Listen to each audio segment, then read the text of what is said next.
తెలంగాణ అసెంబ్లీలో కాళేశ్వరం ప్రాజెక్టుపై సమర్పించిన నివేదికపై చర్చ జరగనుంది. అలాగే ప్రభుత్వం ఈ నివేదికను సభలో ప్రవేశపెట్టనుంది.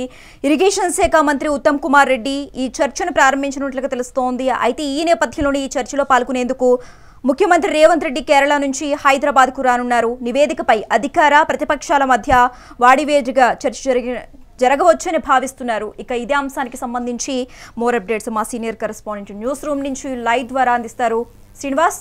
ఏదైతే మాగంటి గోపీనాథ్ మృతికి సందర్భంగా సంతాప తీర్మానాన్ని ప్రవేశపెట్టారో అదేవిధంగా ఆ మండలిలో కూడా ఏదైతే పూర్వ ఉమ్మడి ఆంధ్రప్రదేశ్ సంబంధించిన సభ్యుల మృతికి సంతాప తీర్మానం ప్రవేశపెట్టి వాయిదా వేశారు. ఈ రోజు ఉదయం 9 గంటల నుండి సభ తిరిగి ప్రారంభమైంది. ఈ నేపథ్యంలో కూడా ఉదయం ఈరోజు 4 బిల్లులకు సభ ఆమోదం తెలిపిందని చెప్పొచ్చు. ప్రధానంగా ఏదైతే పంచాయరాజ్ సవరణ 2019 చట్టాన్ని కూడా సవరిస్తూ కూడా ఆ బిల్లుని అసెంబ్లీ ఏదైతే ఆమోదం తెలిపింది. మరోవైపు మున్సిపల్ చట్ట సవరణ కూడా సవరిస్తూ కూడా తెలిపింది. మరొకవైపు మరొక 2 మున్సిపాలిటీలని కూడా కొత్త మున్సిపాలిటీ ఏర్పాటుకు కూడా దీనికి సంబంధించి ఒక జీవోను కూడా విడుదల చేసింది.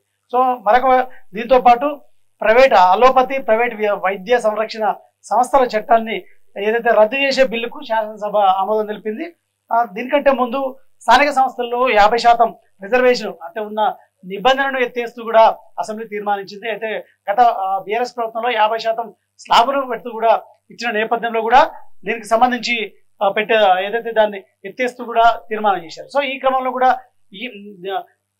ఏదైతే 2 అంశాలు ప్రధానంగా చర్చకు వచ్చే అవకాశం ఉంది. ఒకటి కాళేశ్వరం కమిషన్. గత బీఆర్ఎస్ ప్రభుత్వంలో కాళేశ్వరం కమిషన్ పై అంటే జరిగిన అవకతవకలపై వేసినటువంటి జస్టిస్ పిసి ఘోష్ కమిషన్ కి సంబంధించిన రిపోర్టును ఈ రోజు అసెంబ్లీలో టేబుల్ చేశారు. దీనికి సంబంధించిన సభ్యులకు ఇప్పటికే పెన్ డ్రైవ్లు కూడా ఇచ్చారు.